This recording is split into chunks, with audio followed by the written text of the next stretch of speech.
So I'm wondering how much of the development and writing of this show comes from the people who worked on it looking at the post-Trump world we're living in and going, and drawing that kind of an analog. You have, I talked about this before the podcast started tonight. The religious right starts to have a voice during the Reagan administration, and it becomes a very, they were there. They were the silent majority, as Reagan would call them, and they would come into prominence throughout the 80s, which is where a lot of the Satanic Panic stuff comes from.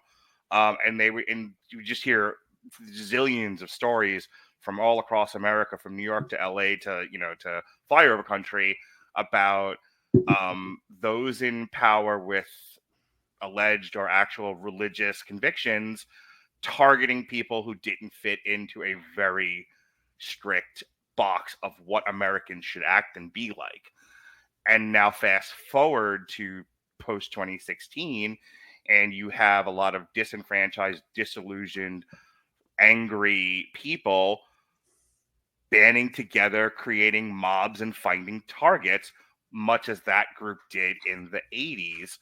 And I'm wondering how much of this show is that kind of reflection. Absolutely. I do want to say, yeah. Go ahead. I'm sorry. Same article. I want to read a quote from Kane.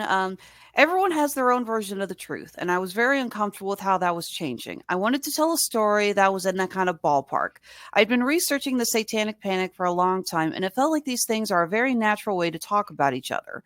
So I wanted to do a Satanic Panic show that was an allegory for what we're going through in this current moment. It doesn't seem like it's changed all that much since 2009, unfortunately. It took the show was written in 2019. It took 5 years for us to get it on the air. Mm-hmm. So, but you're absolutely and that's right. 3 years after Trump got elected president, people. And 1 year before COVID will vote him out of office. With the same issue we're having, and again, without getting I don't want to get political in this, but there's a political ad that keeps playing. That actually, Michaela the other night turned to me and went, "Is this a real ad or is this part of the show you're watching?" I'm like, sadly, that's a real ad. And I will not bring up the person running for government's name, but if you've seen the ad, you know who it is. This person says that mental illness isn't real, it's demonic possession. Good night, everybody. Yep. Get back here, Mark. You're not out of this shit yet. No, you're absolutely right. Again, I'm just going to have to go and say it. We had a political candidate in the national debate say that that Haitian immigrants are eating dogs and cats, and we have seen a massive spike in crime and hate crimes against immigrants because of it. Right. So it's one of those. It's part of the reason I'm still doing this tonight, and I committed to this. Other than an elephant faithful 100%. I said I was going to do it, so I'm doing it. But for me, the supernatural stuff I could give a shit about, and it's honestly the worst part of this show. For me, the reason to be here is because this show is a reflection. This show is a reflection of what's going on in modern times, and I think that is where the grist for the mill discussion is. Absolutely, and again, it's what I think is funny about it is every generation will say, "Man, our time," and I know my generation's time is coming here in about 10 years or so.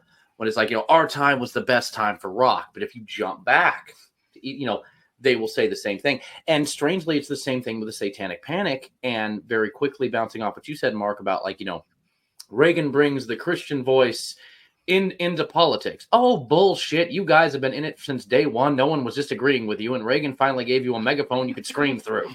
That's the only thing that changed. Believe the word you're looking for is validation. Right? All right. I do want to talk a little bit, though, about the character of Tracy and her influence on it, because, again, this show gets really dark really fast when you find out what Tracy has gone through. You start to think that something's not right with the way that she reacts. Faith, her daughter's kidnapped along with Ryan. She apparently tells everyone that she had strep throat, although she says, "Oh, I know, she just ran away from home briefly." Faith comes back looking a lot worse for wear, not remembering much of what happened to her because she was being drugged. And her mother is just like, oh, it's okay. Everything will be fine. You can go back to school. It's all okay. And it's pretty creepy how it's like, any other parent should probably be reacting in any other way than this. Well, again, none of us liked this movie, but let me bring up the parents' reaction in Exorcist Believer when we find the kids. He's tearing through that hallway trying to find that damn room, and it's just like, you're alive. Okay, cool. Okay, I'm gonna breathe now. Fuck, Again, the movie itself, Exorcist Believer, isn't good, but again, with this show, it shows you that through that reaction that it's like, okay, you're the bad guy, aren't you? Which, again, if you didn't already know that from before then you just have never watched a horror movie ever that had Christian people in it. The Christian person doesn't show up, and they're not pious and like usually sitting in a church next to the hero and being like, I've always believed there's ways to get through things, and whether you think it's God or spirit inside yourself, that's the weapon you have. If they aren't saying shit like that, you're screwed. Thank you, Stephen King. But yeah, we find out more, especially in the 5th episode, just how terrifying this oh damn, I clicked on the wrong link there. How terrifying Tracy's life was. Her parents turned her over to he calls himself a deprogrammer, but there's no way around it. He's a brainwasher. This dude actually gets paid to abduct teenagers and brainwash them into becoming good little Christian zombies. Well, yeah, Tracy's part of a hippie commune, and that's what she gets yanked out of. So this is like 2 inches from Stepford Wives. Just the original Stepford Wives, not the weird robotic one with Glenn Close and Christopher Walken. Yeah, and Tracy is, I am going to go screwing up these names constantly. I'm sorry. Tracy is so devoted to this nut job who calls himself the Reverend that when she thinks that Faith is having sex as a teenager, she doesn't even talk to her. She just basically screams at her, calls the Reverend, says, I need you to kidnap my daughter and scare her straight. And it is scary. So I was thinking back to, what's the name of that movie? Disturbing Behavior. That Dorian, remember they put that on one of the nights we were hanging out at the Rewind and Dive, and you see all these parents who are willingly signing up their children to be brainwashed by this doctor so they could be good little boys and girls who iron their clothes and do their homework and don't listen to rebellious music, and it's very scary. It really is. And Tracy is just a new level of horrifying as a parent. Although I have to admit, when I first found out what she did, it reminded me of a South Park episode called My Future Self and Me. Either of you remember this episode? Yeah, that's the one where like they're like fake time travel or something like that. But the idea is to scare the kids straight from using pot. They're like, if you use pot, you'll end up in the gutter. And and they living in a van down by the river. At the very end, I think it's Stan's dad. That's just like, look, everything to excess is going to ruin your life. The pot's not that bad, but you can't let it be the only thing in your life. Yeah, basically said, look, it's not going to fund terrorism, and it's not going to kill you, but it could ruin your future. Yeah, if that's all you do. Yeah, and I was reminded, it's like, because I was hearing, it's like, yeah, if only Tracy had actually sat down and talked to her daughter, because Faith gets a pamphlet for birth control, not because she's having premarital sex, but because she has horrible cramps. And birth control actually can help alleviate serious menstrual symptoms. I actually was on birth control in high school because of a similar reason. I had the craziest mood swings ever. And my doctors advised my parents to put me on birth control to kind of help level out my hormones. I'm not the only person who has gone through that. Well, I'm sorry to see that the medication never worked, but I'm glad they tried something. Wah, wah, wah, wah. You opened the door, you threw out a red carpet, and you put out the welcome mat and had a drink waiting. Like I wasn't gonna walk through that. Honestly, I would have if I wasn't watching basketball while we're doing this. Oh, great. But my job is to just cover his jokes. He's like, sending them psychically, and I'm like, that's actually funny. I'll say that. But yeah, birth control is widely prescribed for teenagers who have serious symptoms like that. And we see that Faith has really bad problems with her cramps. So her doctor or the school nurse says, here, you should try this. I think it could help with the symptoms. Her mother sees the flyer, doesn't even ask why she has a flyer for birth control, just assumes automatically she's having sex, that she's become the town harlot. Doesn't help that Faith's getting a rumor spread about her because she blue-balled a total jerk. And he started spreading around that she actually slept with him. So, yeah, it really opens up the fact that parents need to stop being so afraid to talk to their kids. This is something that, unfortunately, it's not an 80s thing. It's a forever thing. I think one of the things I wanted to throw out there was how much of the decades after the 50s, the middle-class suburban life really tried so hard to maintain America of the 50s. Like, well into the 80s, we were still hanging on to that. I mean, by this point, we're so far removed from it that, do I know people, have I podcasted with people who would love it if we went back to the 50s? Sure. But, but I think a lot of the Tracy character, Tracy's the mom, right? Yeah. Okay. I think a lot of the Tracy character is sort of that amalgamation of the kinds of people who were very protective of the again, the 50s lifestyle post World War II. That boomer generation trying to recreate it and it became the most valuable thing ever, and they would do anything to maintain it as life was rapidly changing. If you're somebody who is sheltered and you're coming from an entire generation of fairly sheltered people, and you're now living in a world of the 80s, the AIDS epidemic is happening, music is changing radically. We just came out of the sexual revolution and all that entailed. It's not hard to believe why. Like, it's easy to demonize these people, and certainly I'm not on their side. I wouldn't want that to happen to me. But I can also empathize with where a lot of them are coming from. The world was, because you're seeing it now. The world is rapidly changing. The people that are, felt like they had a place in this country and a prominent place in this country don't have it anymore.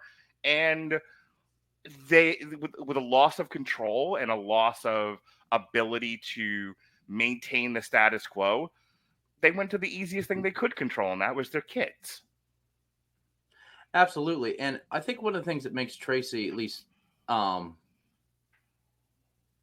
more terrifying for me is, again, those of you who don't know, I'm adopted. So when I say I was raised by someone, if you should actually, well, again, you can't actually meet my birth mom, but if there's a person I call my mom, and it's not who raised me, she's adopted, she's awesome.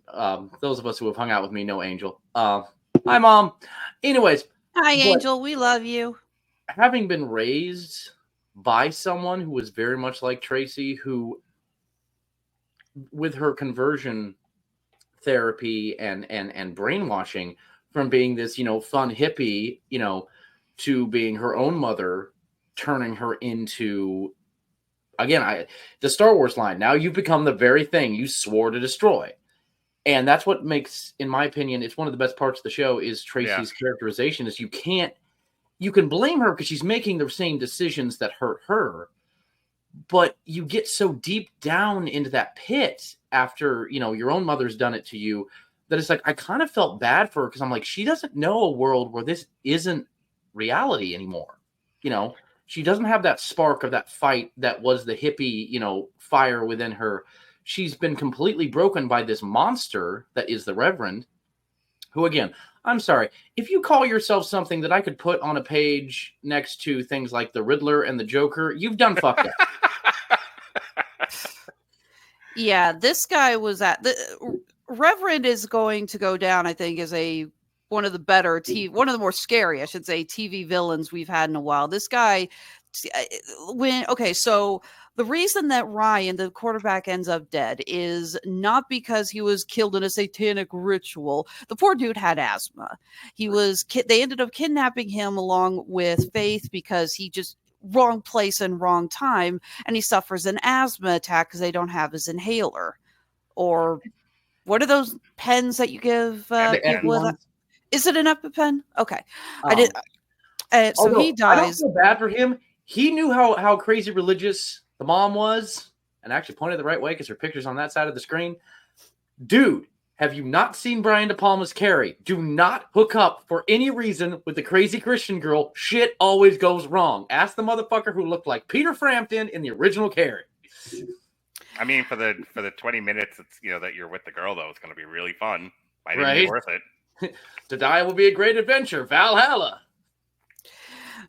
So the two kidnappers bring Faith and this boy's dead body to the Reverend, and the Reverend just basically going, oh shit, everything's gone wrong. We got a dead kid on our hands. But then he stops and goes, well, this isn't our fault. No, this is a good thing that the boy died. God has given it's like, and he tells Faith that it's like, no, he died because of you, because if you hadn't been tempting him with sin, he wouldn't have been there to have been kidnapped by the guys that I sent to kidnap and brainwash you. Yeah, it's nothing like a healthy guilt trip. there's an old joke, and I'm not going to tell the entire thing, but I'll do the very short version of it, which is basically it's God talking to humanity, and it's like, all right, here's the garden, you can do whatever you want, just don't eat this tree. He goes ... and it says Adam and Eve, we ate of the tree. And the first one is, guys. And then the second thing is like, worship no other gods for me. We worshiped other gods for you, guys. And then like the third one is like, love your neighbor, all that crap. And like the last one is God literally going, guys. And he's like having like a small aneurysm, like fucking headache. And having been raised, again, crazy religious by Mr. and Mrs. Christian McGee, as was coined by Mr. Mark Radulich, which I use now all the time. Did I wound you with that? You bring it No, I love it. That's what I was about to say. I use it all the time. You didn't wound him. You inspired him. Okay. I know. I'm like, I have a name for them now. I don't have to call them my legal guardians. This is awesome. Thank you, Mark. And I always say, like, hashtag Mark Radulich 2024. No, there's no way I'm going to run for office. Well, I was like, hashtag, you said it. Okay, gotcha. Yeah, unless everyone gets really cool about a lot of stuff really quickly. Oh, Thank you, John Mulaney. I met some like really cool religious. Well, excuse me, scratch that. Because where I'm going, I met some really awesome spiritual people that were in the Christian church. Who were like, listen, I'm not a huge fan of Harry Potter because it kind of worries me, but you know what? I'm going to read it. And then they did, and they were like, oh, man, this is about friendship and fighting evil. What the fuck were we bitching about? They were very quickly asked to leave the church. There was, again, hand to God, no pun intended with what this show is all about. There were people that would vanish from church that, again, thank God Facebook existed, because they were asked by the deacon boards, who, again, for Southern Baptist Church, for those of you who don't know how that works, the pastor is not in charge of the church. God isn't even in charge of the church. It's the deacon board, who is usually bank managers and construction managers, that run the church. And if you should ever go against them, then the Lord will smite you by their own hand. Can I? I'm going to interject something. Shoot. It's a Sean Comer line about a subject we were talking about. I don't remember which podcast this was. We were talking about Gina Carano, though. This goes to what you're talking about. I'm trying to make that bridge, that point. Gina Carano, who's a conservative, was very outspoken about certain particular issues, and she took the conservative side. And Disney was like, "Shut the fuck up! You're playing it. You're playing a minor character in our stupid Star Wars show. Please shut up." And Gina Carano was like, "If I was a liberal, I could say whatever I want. No one would care. But I'm a conservative, and suddenly I'm fucking with the money." And that was Sean's line. It was like Gina was told explicitly, "Don't fuck with the money. Don't say stuff that's going to get us in trouble." Because if you say X and it costs us funding or people watching or anything else like that, that's a problem. It isn't what necessarily the content of what you're saying. It's if you say it to the wrong audience, this is going to cost us in the end. Don't fuck with the money, Gina. And to your point, I guarantee you the people running that church were like, we need to make this, we need to be all on the same page and make this look unified, because if anybody steps out of line and costs us however, money or prestige this church has, that's a problem. Yeah. And that basically was my point. It was the difference, though, is like you would be around Christian people And the reason I want to make this clear is that a lot of times in media now, if there is a Christian person, I mean, kind of going back to what I previously said, if they're not like super pious and usually in a Catholic church and dressed as a priest, and even then you're rolling the dice on what that character is going to be, they're evil, which is fair because, again, squeaky wheel gets the grease. It's just, again, what was so interesting and also terrifying about this show was I have lived this just in the 2000s, not the 80s. This is real. You know, Mhm. Absolutely. Which is also why I also want to talk a little bit more about our other major plot and our other major evil bitch in the show, and that is Judith. Did you My find her favorite. age? I found her. Go ahead. Sorry. No, did you find out how old she is? 21. I'm so happy. You're safe for another day. She is fucking mad hot, especially in this show. And my favorite, because I have, unfortunately, an attraction to crazy. We all have our vices. Low-hanging fruit, Mark. Pluck away, pluck often. When at the end of the show where her punishment is you have to go live with your dad in Los Angeles, the implications of what that was, and they shot her face, and it's like it's a more seductive like version of what happened at the end of Pearl, where they just stay close on her face. They backlight it with gold lighting, and she has the fucking best crazy eyes I've seen since Pearl. I'm like, this is I want that on my wall. That look on her face. Yeah, Judith is fucking smoking hot, and she's my favorite character in this entire show. She's going to go get a role on Saved by the Bell where she'll start screaming, I'm so excited about caffeine pills. She's definitely got some Jessie vibes going. Especially when she crimps her hair out that much. Yeah. But, yeah, I mean, this girl, it's hilarious is that she thinks that Dylan is starting the cult. She's kind of the ringleader of the cult. Mm. She has actually the best line in this entire show. When she's explaining why... Gavin Napier, it's past my bedtime at Bruce Campbell for President of the United States of America. Yeah, well, I'm sure Alexis will be right there with you. Oh, hell yeah. She's the best line on the show. When her and Dylan get caught screwing in the warehouse and the pentagram in the house behind Grandma's backyard at the bottom of the river, and she has to explain to Grandpa Bruce Campbell why, and she's like, I am known for my looks, and it's all everyone ever sees, and it's lonely. And I'm doing this because it was a way for me to be seen as a person and not entirely as a sex object. And I was like, yeah, that tracks. That's the best line in this entire show. This person going, I started a cult and got into Satanism because it was the only thing that separated me from the rest of this fucking town of phonies. I'm like, the show is not exactly fucking The Wire or Shakespeare, but there's some really good stuff written in here, and that is a great bit of dialogue. The phrase "I wanted to be seen" shows up a lot, especially amongst the teenage characters. So, but I do love that ending scene with not the whole "I'm going to Los Angeles." The rest of the cult basically telling Judith, "Okay, enough is enough," and her mom just grabbing her by the ear and she's going, "Mom!" It was just like, "Oh my god!" There was something so sad about it. You're right, Mommy. You're embarrassing me. I fucking died laughing. Absolutely. I mean, yeah, this girl arranged to lose her virginity to Dylan in a pentagram surrounded by everyone else in this cult in a fucking sex initiation. And yeah, I just love the look on Bruce Campbell's face when he storms through there. It's just like, you just caught your granddaughter. It's like, how would you? It's like literally just like, how else would anyone react to seeing this? It is literally the ultimate WTF moment for anyone's life. God, well, just because what I like about Bruce Campbell is my other favorite character in this entire show.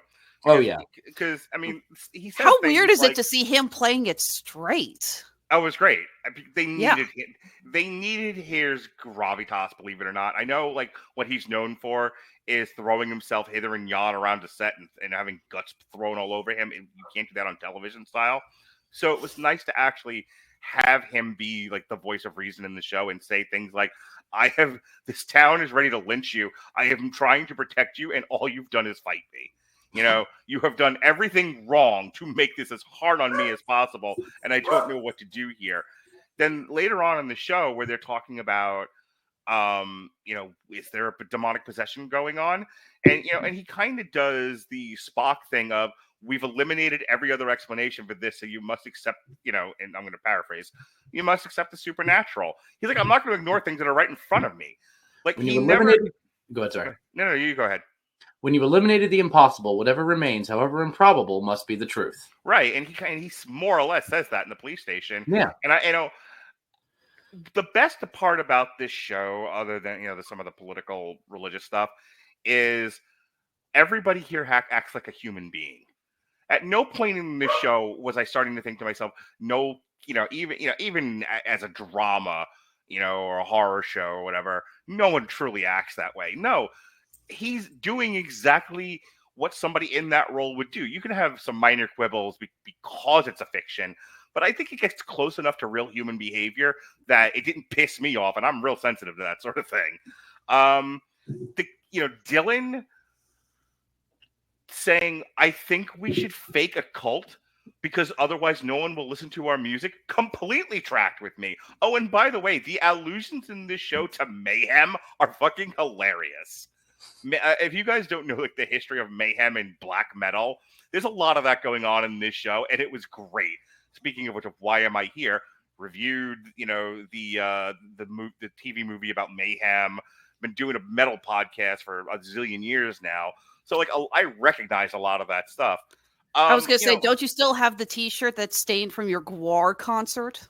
No, well, I have the T-shirt. Just say perhaps the drugs. I unfortunately washed it, and it all came out. But you know, the idea of like, I think it's one of the band pitches where he was taught where Pat, I can't remember the guy's last name, but the guy that does band pitch on TikTok, and he's talking about Alice Cooper, and he was like, I have this band, it does, and they're like, oh, well, we already have one of those. No, thank you. He's like, okay, well, what if I paint my face, I wear this ridiculous outfit, and I bite the head off a bat? Jesus Christ, you're gonna do all that? You know, like the tacit recognition that you gotta really amp up the theatrics. You know, if you took a poll of every band that discussed or has Satanism as part of their image and whether or not they're really into Satan, I would say more than half, if not almost all of them, are like, no, this is just for the gimmick. And because you got to find a way to differentiate yourself. It was a rare breed of cat that was truly believed in the Church of Satan, that played heavy metal. For a lot of them, including Slayer, it was it's just something that interested us and something we wanted to talk about. So, you know, same thing with, you know, constantly referencing Nazis and World War II in their music, which, boy, did that get them the wrong kind of attention. But, you know, my point is, like, Dylan's character is a dumb kid, but everything he does makes sense. The way the town reacts to him makes sense. The way Bruce Campbell's character, the sheriff, reacting to this investigation and to the townspeople all makes sense to me. So that's the strength of the writing of this show. Which unfortunately leads to the weakness of the show, and that's like what we mentioned earlier, and that is the supernatural element. A couple of times in the show, we see a horribly CGI devil. I'm sorry, calling a spade a spade. Mm-hmm. You know, it's like I'm pretty sure the devil from the 1999 film End of Days looked more realistic than this. Hey. No, worse. The devil from Spawn looked more realistic. The demon No, I'm sorry. Malbogia in Spawn did not. No, that is unforgivable. That will no. This devil did look better than that. The demon in this show, or devil, whatever the fuck we're calling it, looked like the porn version of a demon in a porn Hellboy movie. Yeah, okay, I'll give you that. But yeah, he, she, it, whatever. Like you can't argue with him. Shows up a couple of times, and it really does go nowhere. So we see all this stuff happening to Linda, and we are led to believe at the end of it is just the mass hysteria. She had a psychological break. She pretty much just kind of lost her damn mind at this fear of her son being a Satanist.